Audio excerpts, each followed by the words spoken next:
हिंदुस्तान में महंगाई के हालात और उसके असर के बारे में। मार्च 2019 में हिंदुस्तान में इन्फ्लेशन यानी महंगाई सालाना बढ़कर 2.86% हो गई।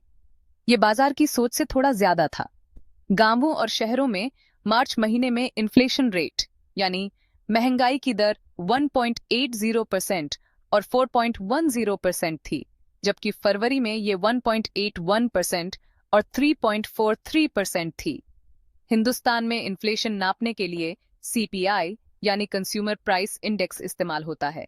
ये इंडेक्स रिटेल लेवल पर 260 चीजों और सर्विसेज के दामों में होने वाले बदलाव को नापता है। 2014 में देश ने डब्ल्यूपीआई यानी होलसेल प्राइस इंडेक्स से सीपीआई पर शिफ्ट किया, क्योंकि डब्ल्यूपीआई सर्विसेज के दाम और थोक और खुदरा व्यापारियों के बीच के फर्क को ध्यान में नहीं रखता। महंगाई का असर सीधे हमारी रोजमर्रा की जिंदगी पर पड़ता है। महंगाई बढ़ने से चीजों और सर्विसेज के दाम बढ़ जाते हैं। इससे हमारी खरीदारी की ताकत कम हो जाती है। निचले मध्यम वर्ग और गरीब लोगों पर इसका बुरा असर पड़ता है, क्योंकि उनकी आमदनी सीमित होती है। बढ़ते दाम उनकी हालत और मुश्किल बना देते हैं। महंगाई का बुरा असर सेविंग पर भी पड़ता है। चीजों के दाम बढ़ने पर लोग अपनी बचत खर्च करने को मजबूर हो जाते हैं। इससे भविष्य की आर्थिक सुरक्षा भी कम हो जाती है। सरकारें इन्फ्लेशन को कंट्रोल करने के लिए कई कदम उठाती हैं, जैसे इंटरेस्ट रेट्स में बदलाव, ताकि इन्फ्लेशन को एक हद तक रोका जा सके।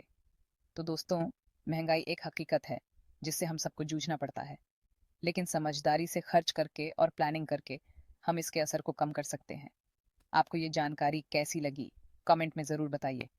इस वीडियो को लाइक कीजिए, शेयर कीजिए और चैनल को सब्सक्राइब करना न भूलिएगा। धन्यवाद।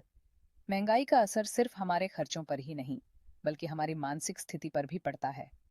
जब चीजों के दाम बढ़ते हैं तो लोग तनाव और चिंता का अनुभव करते हैं। इससे न केवल व्यक्तिगत जीवन प्रभावित होता है, बल्कि समाज में भी अस्थिरता बढ़ती है। महंगाई के कारण लोग अपने खर्चों को कम करने के लिए मजबूर हो जाते हैं, जिससे उनकी जीवन शैली पर भी असर पड़ता है। उदाहरण के लिए, लोग बाहर खाने पीने की जगह घर पर ही खाना बनाना पसंद करते हैं और मनोरंजन के खर्चों में कटौती करते हैं। इसके अलावा महंगाई का असर व्यापारियों और छोटे व्यवसायों पर भी पड़ता है। जब चीजों के दाम बढ़ते हैं तो उन्हें अपने उत्पादों और सेवाओं के दाम बढ़ाने पड़ते हैं, जिससे उनकी बिक्री पर असर पड़ता है। इससे उनकी आय में कमी आती है और वे अपने व्यवसाय को चलाने में कठिनाई महसूस करते हैं। महंगाई के कारण निवेश पर भी असर पड़ता है। जब महंगाई बढ़ती है तो निवेशकों को अपने निवेश पर कम रिटर्न मिलता है, जिससे उनकी वित्तीय स्थिति पर असर पड़ता है। इसलिए महंगाई को नियंत्रित करना बहुत महत्वपूर्ण है। सरकारें और केंद्रीय बैंक महंगाई को नियंत्रित करने के लिए विभिन्न नीतियों और उपायों का सहारा लेते हैं। इनमें से एक प्रमुख उपाय है ब्याज दरों में बदलाव करना, जिससे बाजार में धन की आपूर्ति को नियंत्रित किया जा सके। इसके अलावा सरकारें विभिन्न सब्सिडी और राहत पैकेज भी प्रदान करती हैं, ताकि महंगाई के असर को कम किया जा सके। अंत में, महंगाई एक जटिल मुद्दा है, जिसका असर हर व्यक्ति और समाज के हर वर्ग पर पड़ता है। हमें इसे समझने और इसके प्रभावों को कम करने के लिए मिलकर काम करने की आवश्यकता है। उम्मीद है कि इस जानकारी से आपको महंगाई के बारे में और अधिक समझ मिली होगी। कृपया अपने विचार और सुझाव कमेंट में साझा करें। इस वीडियो को लाइक करें, शेयर करें और हमारे चैनल को सब्सक्राइब करें। धन्यवाद।